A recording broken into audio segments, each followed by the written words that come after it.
This is the third and final painting in this series, 4-point channel in the fog, at sunrise, and now nighttime. Until this point, I've avoided painting night scenes. I've even turned down commissions that requested night scenes because I wasn't sure I would be able to pull it off.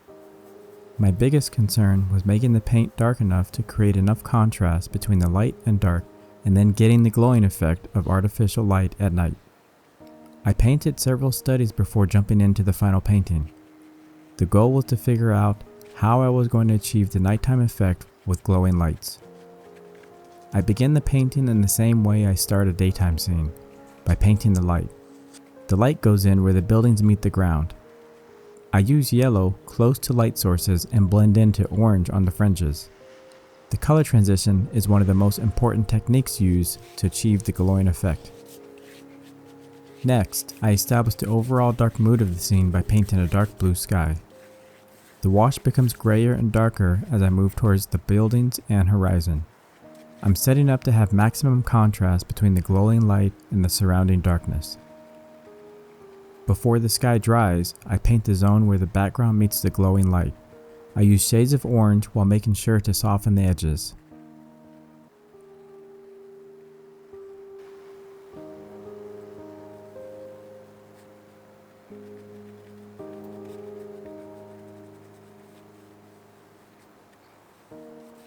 I add a strong section of orange paint on the face of the large building on the right side of the image.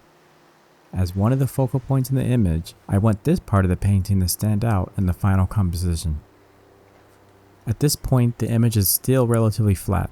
I know that I will need to darken the sky, but before I do that, I darken a few of the background buildings. The most important part of this step is to blend the darkened buildings on top of the orange and yellow light in a way that allows the light to shine through. You can immediately see the glow cast on the background buildings. Details within the main focal area go in next. Even though I completed multiple study paintings before the final painting, I didn't have a rigid plan other than to not lose the light.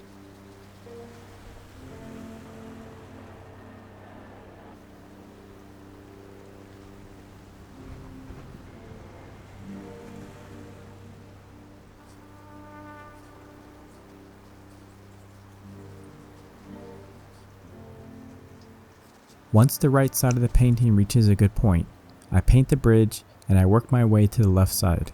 The buildings on the left side are simpler, but the lighting effects are just as complex.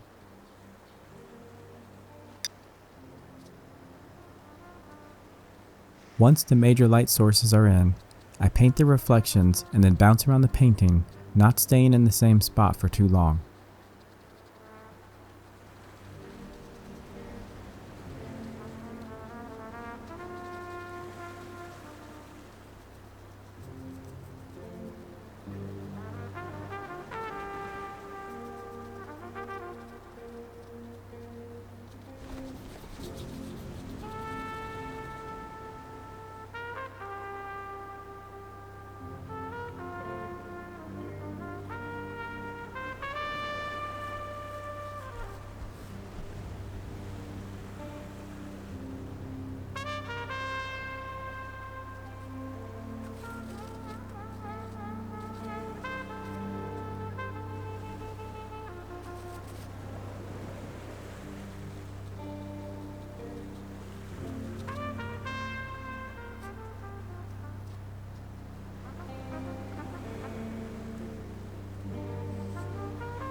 It's not until the very end that I make the leap to darken the sky.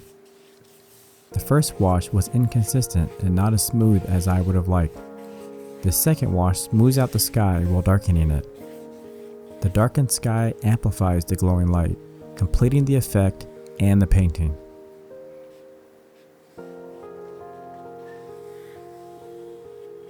I'm Lonnie Ash, and you can find out more about my work at lonnieash.com.